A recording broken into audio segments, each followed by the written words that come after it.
Machiavelli said it 500 years ago. A man is held in contempt the moment he is seen as changeable, superficial, fearful, or indecisive. Contempt is more dangerous than hatred. Most men invite it without knowing. You are one of those men. After this video, you won't be. Let's dive in. The first thing you do that lowers your status. You apologize before you've done anything wrong. Sorry to bother you. Sorry, just a quick question. No offense was committed. The conversation hasn't started, and you've already handed the room a verdict on where you belong.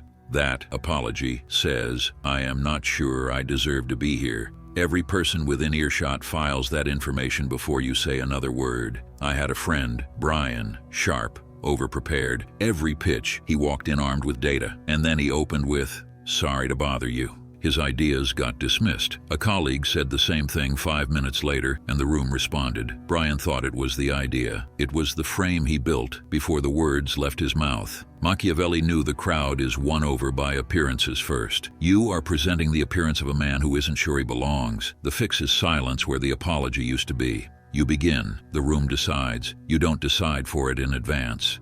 The second thing you do that lowers your status, you seek permission to have an opinion.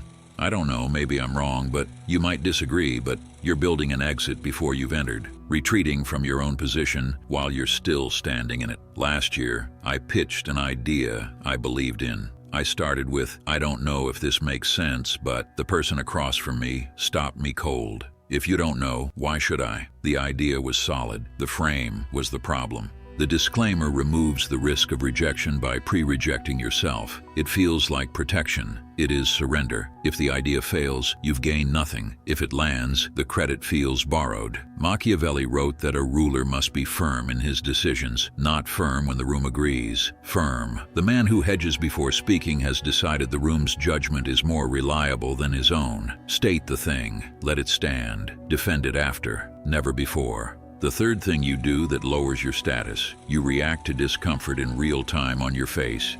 Someone challenges you, makes a joke at your expense. Before you've chosen how to respond, your face broadcasts everything. The micro flinch, the jaw tightens, the eyes drop, the fake laugh. Your face is a live transmission. In a room full of people reading signals, it is the loudest broadcast you have. Machiavelli saw this destroy Piero Soderini, head of the Florentine Republic, a man with every title. And Machiavelli watched him adjust his face, soften his voice, shift his expression based on whoever was pressuring him. He checked faces before speaking. He laughed to keep the temperature comfortable. In 1512, the Medici walked back into Florence and removed him without a fight. His face had told them everything. Think about Levi Ackerman in Attack on Titan. Every challenge, every threat. The face doesn't move, not suppression, decision. The broadcast of emotion is a currency he doesn't spend. The room reads it the same way. This man has been hit before. Nothing changed. That is what a still face communicates. I have been here. You didn't move me.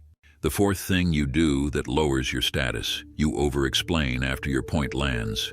The statement was clear, the room was processing, and you panicked inside the silence and kept talking. You buried your own point under the weight of your anxiety. A content creator watched himself do this on a recorded presentation. He saw the exact frame where the point landed, and then where he lost them. Because he didn't trust the silence. He said watching that footage was the most uncomfortable 10 minutes of his life. He saw what the room saw, a man who didn't trust his own thought to survive without supervision. Machiavelli warned about this when he wrote of flatterers. The ruler who changes his mind constantly loses respect. You don't need the room's reaction before committing to your position. The silence after a strong statement is not rejection, it is weight landing. Say it, stop, wait.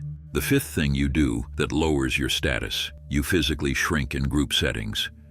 Arms pulled in, shoulders forward, body orienting around whoever holds the most status, contracting like a plant, bending toward a light that isn't yours. You were not built small. You made yourself small because a room once taught you that taking up space without permission was a risk. Your nervous system remembered the lesson. Machiavelli wrote that a ruler must act in such a way that everything he does gives an impression of greatness, spirit, and strength. He wasn't talking about military conquest. He was talking about bearing, about what your body says before your mouth opens. In Berserk, Guts occupies every room he enters, not through size alone, through deliberate presence. His body does not ask for permission to exist. Stand at your actual height. Take the space that was already yours before you walked in and talked yourself out of it. The sixth thing you do that lowers your status. You track reactions while you're still speaking.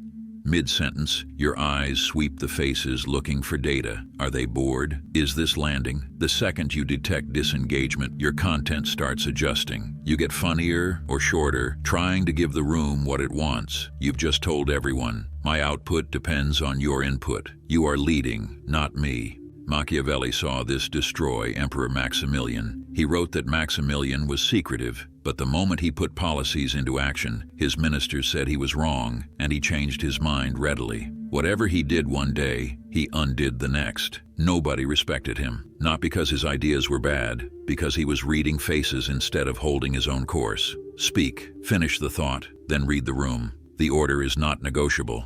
The seventh thing, the root. You perform composure instead of possessing it.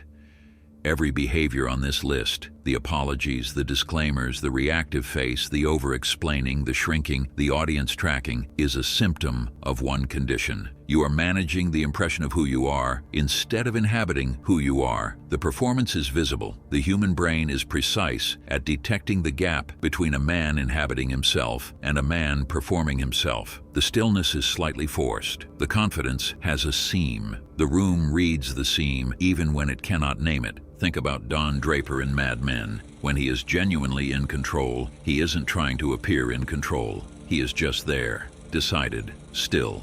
The room organizes around him because his signal is consistent. The moment he starts managing how he is perceived, the seam shows. Everyone feels it. Machiavelli understood how this works. He wrote that you'll be held in contempt if you are seen as changeable, superficial, or indecisive. Then he wrote the solution. Act in such a way that everything you do gives an impression of greatness, spirit, seriousness, and strength. Make sure no one imagines they can trick you. He wasn't describing a performance. He was describing a man who has made a decision about who he is, a man whose bearing is consistent because his self-assessment is settled. The room doesn't read that as arrogance, it reads it as ground. The crowd is won over by appearances and results. But here's what Machiavelli knew that most miss. The appearance that wins rooms is not manufactured. It is the appearance of a man who stopped manufacturing anything, who walks in the same regardless of who's watching, whose face doesn't shift when challenged, whose words don't need a second explanation. That is not a skill you practice. It is a decision you make. 7 behaviors, 1 source. You have been managing the perception of yourself instead of becoming the version that doesn't need to be managed. The room is not waiting for your credentials, your preparation, or your performance. It is waiting to see whether you believe in yourself without asking it to confirm. Stop asking. Thank you for watching. If you want more unfiltered wisdom and the stuff YouTube won't let me say, join me on Patreon. That's where the real conversation starts. I'll see you soon.